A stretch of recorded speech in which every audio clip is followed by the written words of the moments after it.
School प्रबंधकों पर RTO की सख्ती, अवैध स्कूल वाहन होंगे सीज। वाराणसी में स्कूल वाहनों को लेकर परिवहन विभाग ने सख्त रुख अपना लिया है।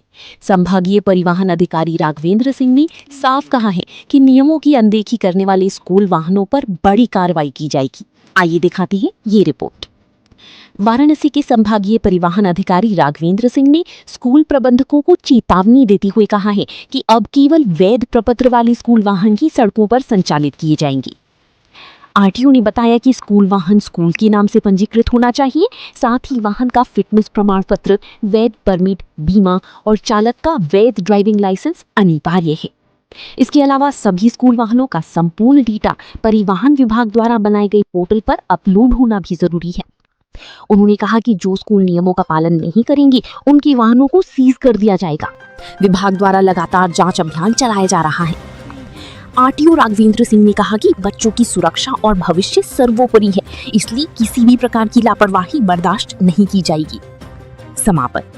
फिलहाल परिवहन विभाग की इस सख्ती के बाद स्कूल प्रबंधकों में हड़कंप मचा हुआ है। अब देखना होगा कि कितने स्कूल समय रहते अपने वाहनों की दस्तावेज पूरे कराते हैं। कैमरामैन के साथ सूर्यांश के साथ फास्ट न्यूज इंडिया, वाराणसी।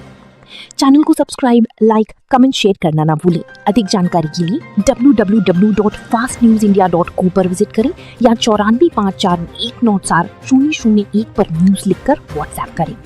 दर्शकों नमस्कार, मैं प्रभाकर द्विवेदी और आप देख रहे हैं फास्ट न्यूज इंडिया। इस समय मौजूद है वाराणसी आरटीओ में और हमारे बीच राघवेंद्र सिंह जी हैं, संभागीय परिवहन अधिकारी। तो सर से हम बस ये जानना चाहेंगे आज, क्योंकि अब विद्यालय खुल रहे हैं और नौनिहाल बच्चे जो देश के भविष्य हैं, तो उनके भविष्य की चिंता, क्योंकि देखते हैं अक्सर जो है मतलब डग्गा मार कह लीजिए या बिना परमिट तमाम प्रकार की चीजें जो है मतलब पुरानी गाड़ियों में बच्चों को भूसे की तरह भरा जाता है। तो इस पर हम सर से जानना चाहेंगे कि इस तरह की व्यवस्था क्या है, क्या इस पे क्या कोई कार्रवाई है या आगामी ऐसा कोई रूल आया है जिससे कि बच्चों को इस तरह की समस्याओं से बचाया जा सके। सर देखिए, सबसे पहले तो आपको बहुत बहुत धन्यवाद आपके चैनल को कि आप इस विषय को लेकर के आए हैं। स्कूल की जो वाहनें हैं, सबसे पहले तो वैध प्रपत्रों के आधार पर ही सारे स्कूल के वाहन होते हैं जो स्कूलों के नाम से पंजीकृत है या बच्चों को लाने ले जाने में वो ढोने का काम करते हैं। उनके प्रपत्र वैध होने चाहिए, बेसिकली उनके वैध फिटनेस होने चाहिए, वैध परमिट होना चाहिए, साथ ही साथ इंश्योरेंस, ड्राइवर का डीएल, ये सब उसके जो है एक मानक होते हैं जिसको कि वो पूर्ण करके चलना होता है।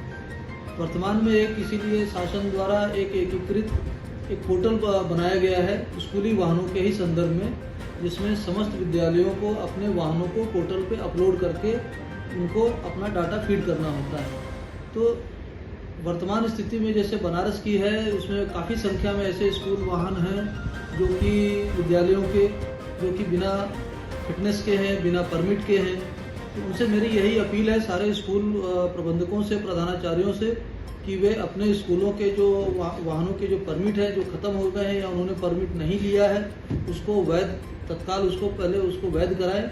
और यदि वाहन की फिटनेस नहीं है तो वाहन का फिटनेस कराएं, क्योंकि यह उच्च स्तर पर इसकी मॉनिटरिंग भी हो रही है और बच्चों की सुरक्षा के लिहाज से यह अत्यंत महत्वपूर्ण विषय है, जिसको कि हम लोग विभिन्न माध्यमों से, विभिन्न बैठकों के माध्यम से आपको सूचित भी करते रहते हैं।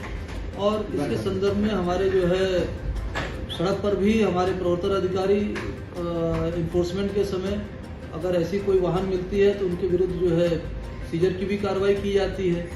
तो हमारी एज ए संभागीय परिवहन अधिकारी मेरी सभी विद्यालय प्रबंधकों, प्रधानाचार्यों से अपील है कि अपने वाहनों के परमिट, फिटनेस और अन्य इंश्योरेंस, पोल्यूशन सारे प्रपत्र वैध कराना सुनिश्चित करेंगे। तो एक साथ बात आपसे और करना है, जैसे कि आपने कहा कि वाहनों का, तो मैंने ये देखा है कि बहुत से ऐसे विद्यालय हैं जो टोटो और टेम्पो में भी बच्चों को बैठा के ले जाते हैं।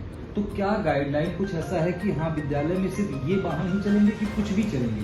नहीं, देखिए, अगर वो ऑटो टेम्पो से आ रहे हैं तो वो तो अभिभावकों की जिम्मेदारी हो जाती है। इसमें स्कूलों के भी जो प्रबंधक हैं, प्रधानाचार्य लोग हैं, उनकी भी जिम्मेदारी होती है बच्चों की सुरक्षा को कि वो अभिभावकों के साथ समय समय पर जब वो बैठक करते हैं तो उनको गाइडलाइन दें, उनको जागरूक करें कि ऐसे साधन से लाना जो कि स्कूली बच्चों को लाने जाने के लिए उनकी सुरक्षा के दृष्टिकोण से ठीक नहीं है, तो उसकी जो ट्रांसपोर्ट की व्यवस्था या तो वो स्वयं करें या तो उनको सुरक्षित लाने के लिए ऐसे वाहन से भेजें जो कि मानक के अनुरूप हो।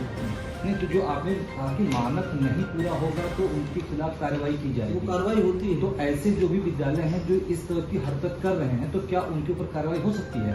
वो बिल्कुल हमारे प्रवर्तन अधिकारी जैसे बैठे हैं और निरंतर हम लोग इस पे जब सड़क पे इस तरह के वाहन को मिलते हैं तो उस पर कार्रवाई भी होती है। और कुछ कहना चाहेंगे सर?